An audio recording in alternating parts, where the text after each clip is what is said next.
Come here, start the car.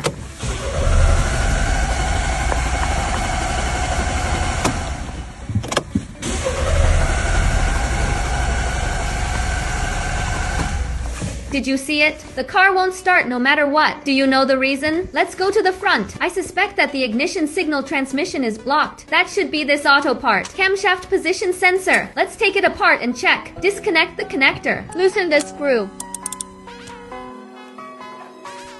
Next, you can take it off.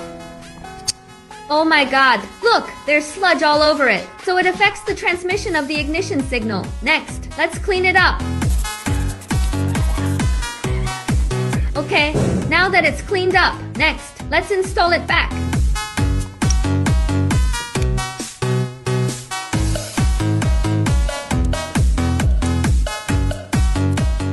Now it is installed. Next, let's get in the car and start the engine. See if it can be started successfully. Start the car.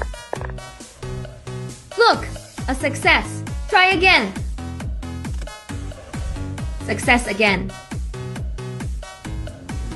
The power is very strong. The problem has been completely solved. How about it? Have you learned it? Follow me. Learn about cars every day.